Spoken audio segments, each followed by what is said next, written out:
Market করছো না, নতুন কাপড় কিনছো না? হ্যাঁ,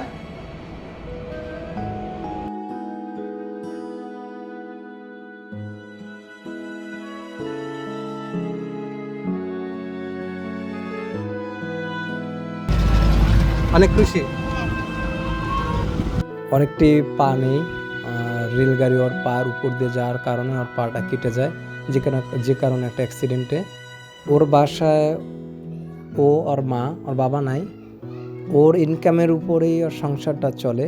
তো গত বছর ঈদও কোনো জামা কাপড় নিতে পারছে না, যে কারণেই হোক। এবারও ঈদের জামা কাপড় নিতে পারেনি। আমি জিজ্ঞেস করেছি, বলছে যে না, আমার একটি চলবে যা আছে। তো এই জন্য আমি ওকে নিয়ে একটা শপিং মলে যাই।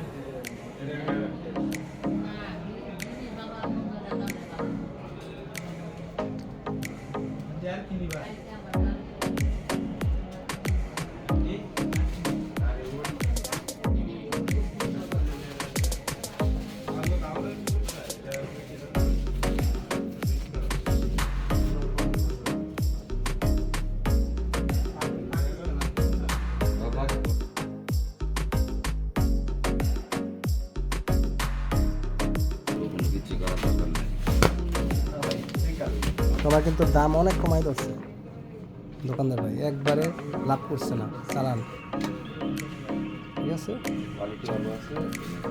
না, কোয়ালিটি ভালো আপনাদের।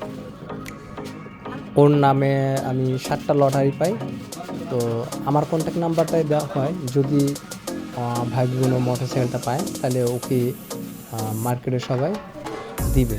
ওই জন্য ওর নামে আমরা 7টা লটারি কাটি এবং ওটা নিচে যাওয়ার সময় বক্সে রেখে দেয়, দেখি তারপর কি হয়।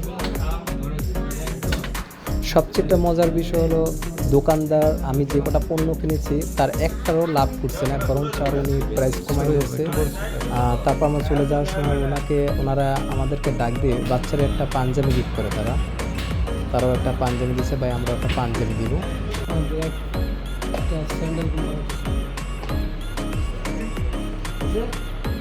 সুন্দর আর হটেছে না ভাই?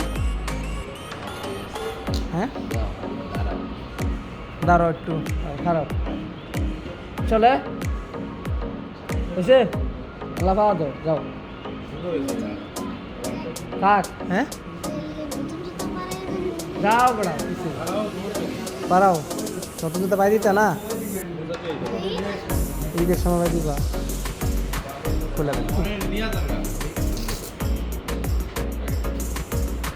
তো আমাদের সব কিছু কেনা শেষ। ওর মাকে আমাদের দোকানে বসিয়ে রাখি, তো সবাই ওর জন্য দোয়া করবেন।